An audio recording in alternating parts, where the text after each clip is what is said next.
escalating with a recording of more deaths. What leaders are calling for an end to the conflict, but the Israeli government says it has to ensure its citizens living in and around a shared border with Lebanon return home to live in safety. We'll have a report. The Lebanese Health Ministry say 15 people have been killed, with several persons injured in the early hours of today by Israeli strikes in Lebanon. Most of the dead were reportedly killed in cluster towns in southern Lebanon. The strikes came after Israel said it intercepted a ballistic missile fired by Hezbollah towards Tel Aviv, the first of such rockets to target the country's biggest city. Hezbollah says the attack was directed at the headquarters of the Israeli intelligence agency, Mossad, and it is resisting Israeli aggression and acting in solidarity with Palestinians in Gaza. The United Nations Refugee Agency says one of its staff and one of her children were killed in an Israeli airstrike in eastern Lebanon. The United Nations High Commissioner for Refugees says Dina Dawish's home was hit, but her husband and her oldest son were rescued and are in hospital with serious injuries. She had worked with the agency for 12 years.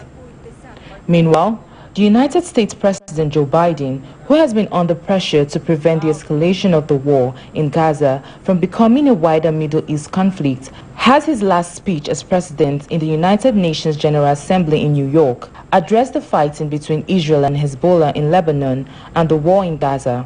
He said, "A diplomatic solution is still possible, and it is the only path to lasting security, because a full-scale war won't be in anyone's interest."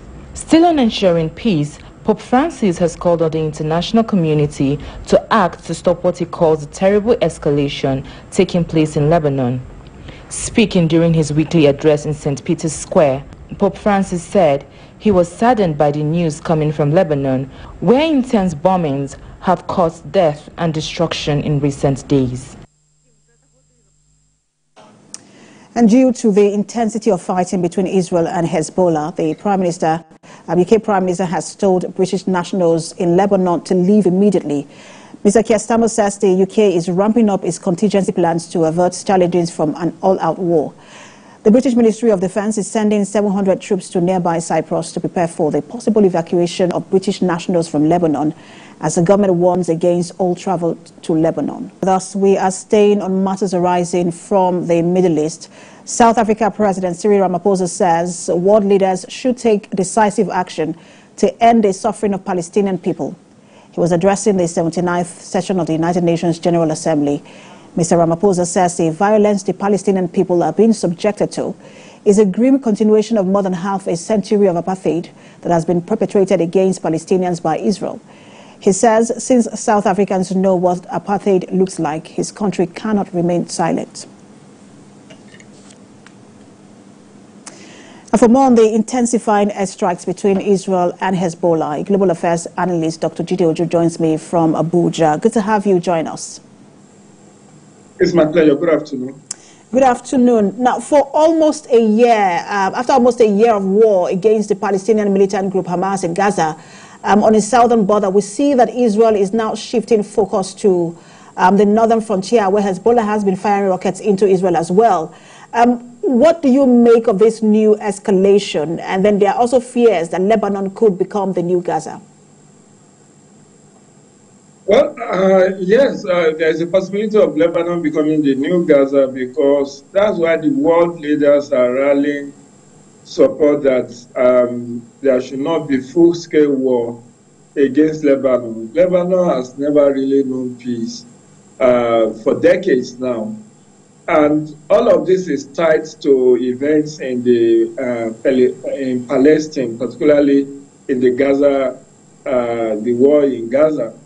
And you have Israel fighting the Hamas rebel in the south. Now Hezbollah is tormenting it in the northern frontier.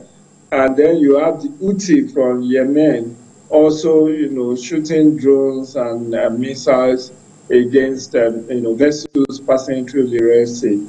So Israel really has its hands full.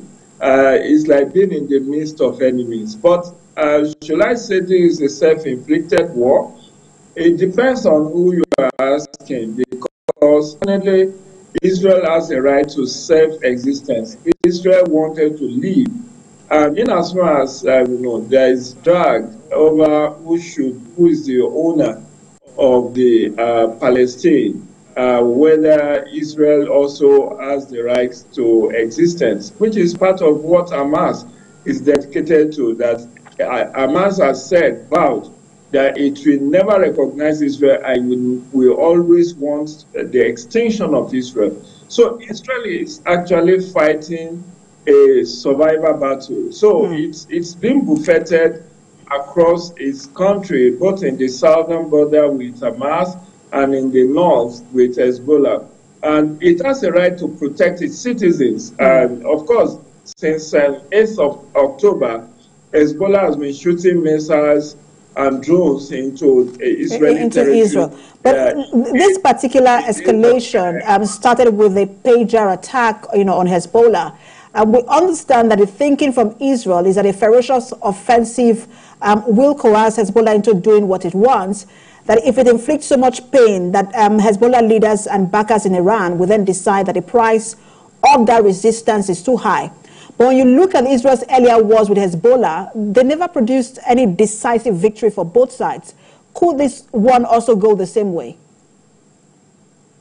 Most likely it should go the same way of the 2006 stalemate, because Israel, for instance, is really not having a concentrated war, and with the division,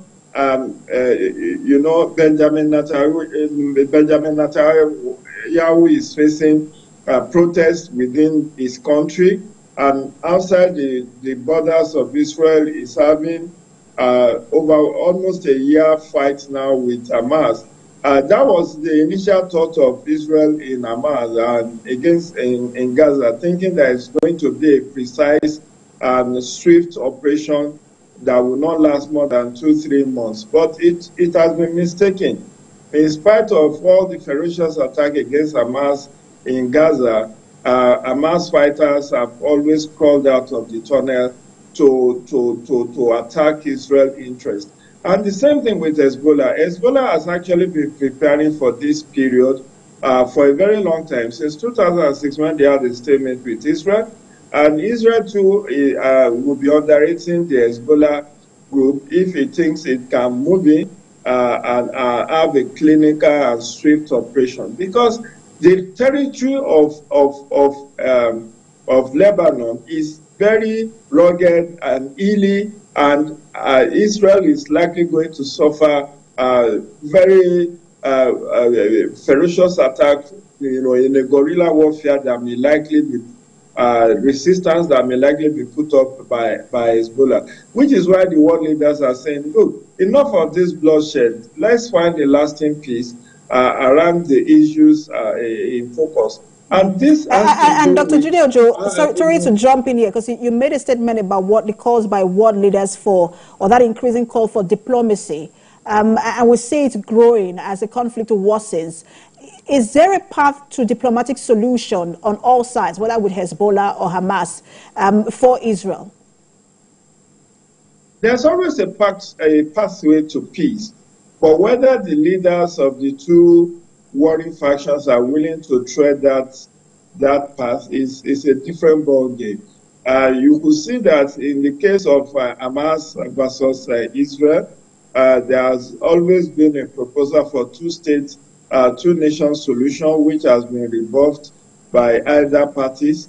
And now Hezbollah is fighting a proxy war in solidarity with Hamas, just like the Houthi rebels in Yemen are also fighting proxy war with the backing of Iran to make sure that they defeat Israel. And this is just, it's not just about, I think it's it's more of, it's not much of economic or political, it's more about ideas.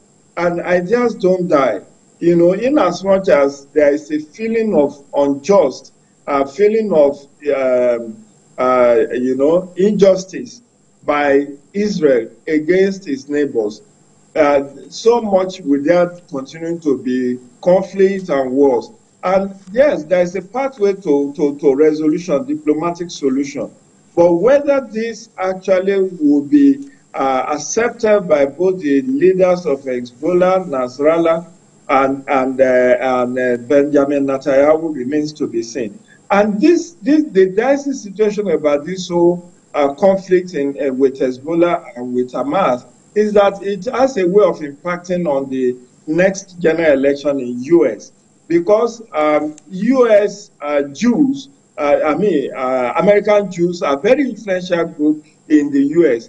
and they are looking and watching what Biden and Kamala Harris will do in the lead up to this November 5 election in U.S. Whether they are going to abandon Israel, and Biden has said it severally that it will never abandon Israel.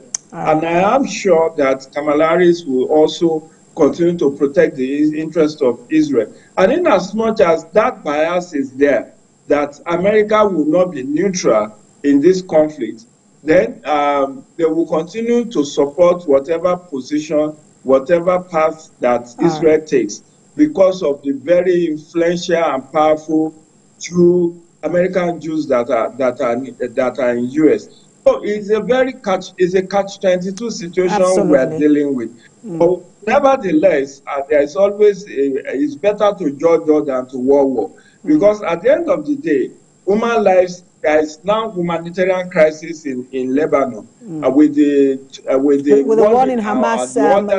That's a lot of crisis for the United Nations and its donor organizations with to the deal order with. that Yes. Israel has given to we do have to leave it there. Thank you so much.